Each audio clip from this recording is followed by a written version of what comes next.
573 days ago, it looked like Kyle Larson's NASCAR career was over. Just casually dropping the one word you do not say live on air like he was at a backyard cookout with friends and family. Almost as quick as that 1 second nuke was dropped, corporate America had him ostracized from the NASCAR life as well.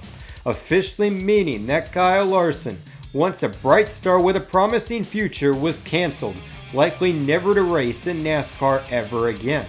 Rick Hendrick had other ideas, especially after Kyle Larson traveled cross-country to clean up his image, which resulted in Mr. H giving him the second chance he longed for even without a primary sponsor to fund his races. Getting to drive the exact same cars and equipment driven by Jimmy Johnson.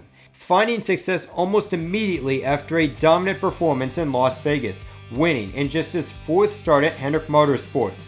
Bet you didn't have that in your preseason predictions. And as the season went on, Kyle Larson would make this Ricky Hendrick throwback car the real-life Mach 5. Still, the 5 team had a bit of learning curves thrown at them in the spring that costed them wins at Kansas, Darlington, and Dover to name a few. Racing lessons that would lead to the Coca-Cola 600, NASCAR's longest race and the one that would change Kyle Larson's career forever.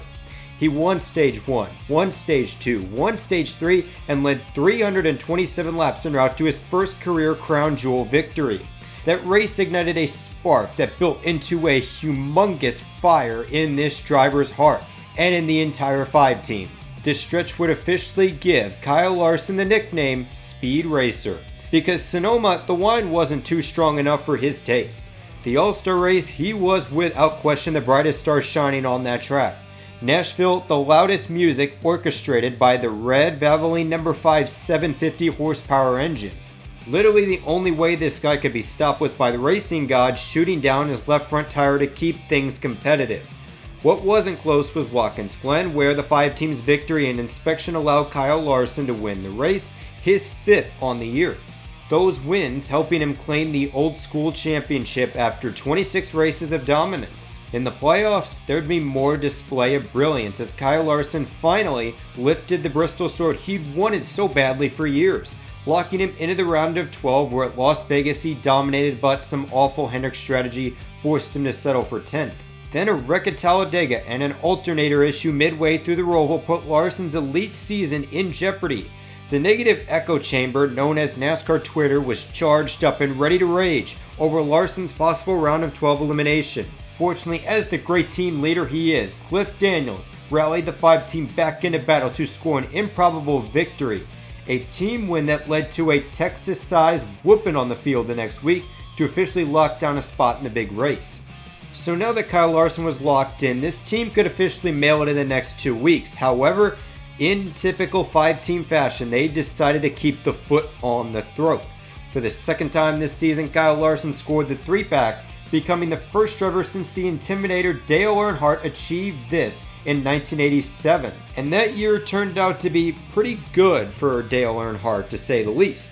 Now, after this historic season like none other, Speed Racer is on the cusp of winning his first NASCAR Cup Series Championship. With a victory on Sunday, Kyle Larson can pull off a feat no other driver has achieved in NASCAR. Go from canceled to champion. Also, assuming he gets his historic 10th win on the year, it will be the 4th time in Hendrick Motorsports history that one of its drivers has earned double-digit wins and also the title. The other drivers that achieved those feats, it's only Jeff Gordon, who did it in 1997 and 1998, and then Jimmy Johnson in 2007, so nothing too special. For the Demon on Wheels, Kyle Larson, this is a huge race coming up for his career.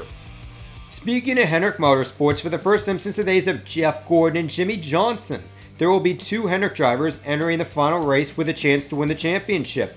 This by virtue of defending champion Chase Elliott pointing his way into the big race. It's been an interesting title defense here, one that not a lot of people predicted, as there's been a lot of shortcomings and bad luck for team number 9. Obviously, you had the spring where they suffered a bit of a championship hangover with a lot of mediocre runs and self-inflicted issues affecting them every single Sunday. Also, not to mention the NASCAR frauded Daytona road course race. So finally, at the Circuit of the Americas in May, Alan Gustafson and Chase Elliott got back on track and put together a championship caliber performance. It was a rainout win, sure, but at the end of the day, rainout wins, regular wins, they still count as a victory in the NASCAR history book. It was a race that united a summer stretch where Chase Elliott was the dominant driver both at Charlotte and Sonoma. He easily had the best car in the field. I say this because Kyle Larson was already on the flight back to North Carolina by the time Chase Elliott and the rest of the field finished the race. Road America was where Kyle Larson would bound out and Chase Elliott, as NASCAR's active GOAT on road courses, would dominate and win race number 2 on the year. Believe it or not, since that race, Chase Elliott has put up a goose egg in the wins column. Although with all the races he should have won, he could have easily went on a Kyle Larson run at any point after the Olympic break. Watkins Glen, he lost the race before it even started. Had the 9 passed inspection, Chase Elliott wins that race in a landslide, especially after his balls to the walls drive like nothing we've ever seen in Stage 3. Indianapolis, Michigan, and Richmond, he was fast, so fast his pit crew couldn't keep up. A slew of different issues on pit road further prevented him from victory lane. Bristol, no explanation needed. Las Vegas, had there been at least 2 laps left in the race, he passes Denny Hamlin and earns his first oval win on the season. He was catching him late in that race. The Charlotte Roval, Karen Harvick happened. Kansas, do I even need to say it? If Kyle Larson doesn't choose the outside, he doesn't get taken 3 wide by you-know-who, and likely the 5 and the 9 race it out to the end. Chase Elliott, in all likelihood, getting the best of the 2, considering he was chasing down Speed Racer in the closing laps of the race. Martinsville, he dominated, but one bad choose put him 3rd to 5th, and ultimately, he got taken out by Brad Keselowski. Chase Elliott should have at least 5 wins this year, but despite the shortcomings and all the adversity he's had to face in the playoffs, the defending champ kept his championship composure. He never let that get the best of him, resulting in the opportunity to go back-to-back. With a victory on Sunday, Chase Elliott has the potential to kick off a dynasty, and the last driver to do so, of course, I'm just gonna say he had a remarkable run in the NASCAR Cup Series during the late 2000s, early 2010s, and let's just say he tied Richard Petty and Dale Earnhardt for the most championships.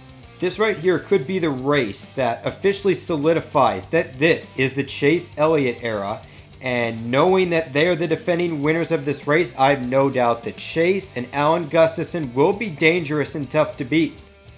Denny Hamlin will make his 3rd consecutive trip to the NASCAR Championship, one that took a less conventional route than what we've been accustomed to in the past. In the spring, Denny was running away with the regular season championship, delivering in every stat category imaginable, except of course one, that being wins. Just for whatever reason, this 11 team could not close out the deal, not being able to reach victory lane for the first 7 months of the year. Something that would catch up to him in a big way, as Kyle Larson started, of course, tearing up the circuit, meaning that even after scoring 30 points or more in 8 of the last 10 regular season races, Denny Hamlin proved yet again to be an absolute hack in championship situations, entering the playoffs as a 7th seed. Then as the postseason started, finally, and I mean finally, Denny Hamlin won his first race of the season, his 3rd career victory in the historic Southern 500. After locking into the round of 12 a bit early, it was clear the 11 team put some extra resources into the Las Vegas car, leading 137 laps, winning Stage 2, and most importantly capturing the checkered flag, granting him yet another ticket to the round of 8. From there, Denny Hamlin had a variety of issues to overcome, such as inspection issues, 2 young guys running him over.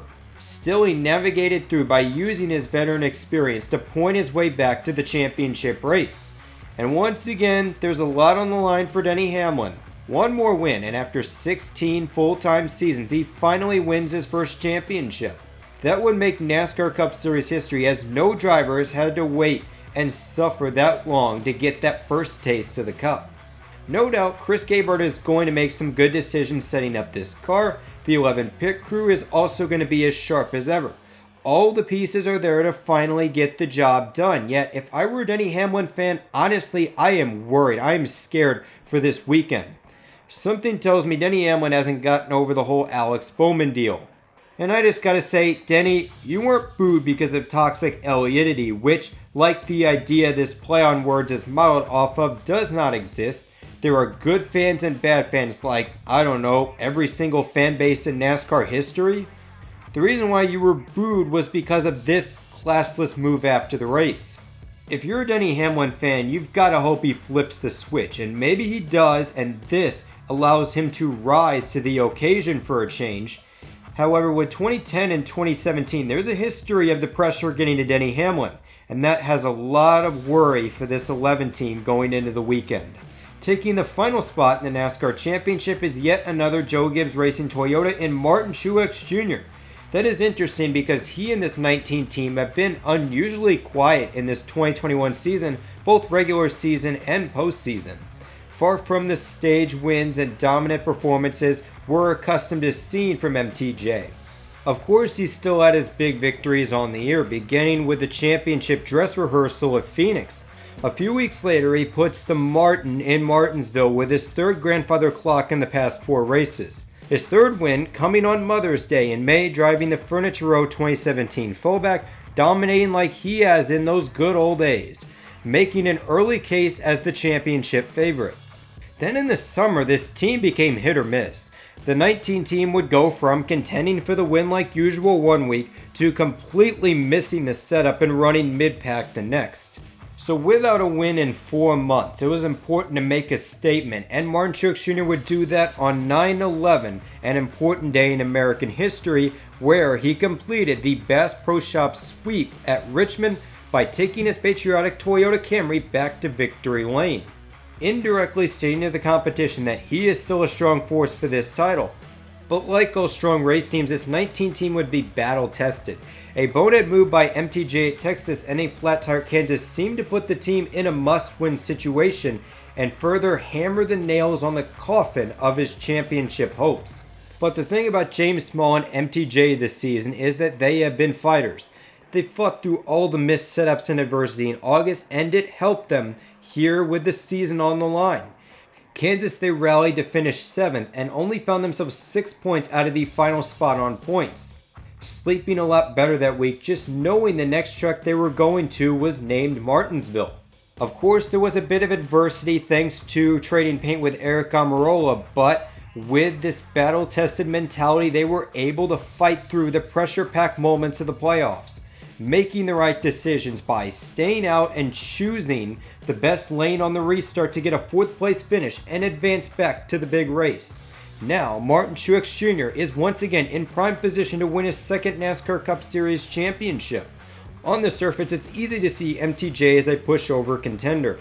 But from what we've seen from this 19 this season and their perseverance in pressure-packed situations, they are perhaps the most dangerous contender of them all. Thus, there is great belief that the championship race will produce potentially the best racing of the year, even more so with the 4 best drivers of the year in this position. They've had to fight hard the past 35 weeks, and now for one, the season will end with one of the most coveted trophies in NASCAR history, the Bill France Cup. Therefore, it's time to make a prediction, and honestly, I don't care if I strike out horribly with this. I'm still swinging hard like Yadier Molina on the first pitch of an at-bat. Kyle Larson's 9-win season won't end with a cup. There, I said it. Denny Hamlin will prove to be an absolute hack in a championship situation once again. Martin Truex Jr. will put up a tough fight, be there at the end, but he will come up 1 spot short. Meaning that I'm going with the defending champion Chase Elliott to go back-to-back on Sunday. This is a driver that has faced so much adversity. He's been called Mickey Elliott. He's been called a 9-year-old. He's seen his fans get labeled as toxic and people that don't think straight. Yet, through it all, Chase Elliott has shown why he's a Cup Series champion at a young age. His hard work and maturity towards the goal of being Cup champion will be rewarded once again, and he will shock the world. A victory that will officially make Chase Elliott, Alan Gustafson, and this entire 9 team the team to beat in the 2020s. Also, on a side note, this win will provide so much salt and tears from the Chase Elliott haters that the UN will declare this the leading cause of the rising sea levels instead of climate change. So anyways, this is Nathan for NRF Productions signing out, And just remember, life's a beach and then you drive.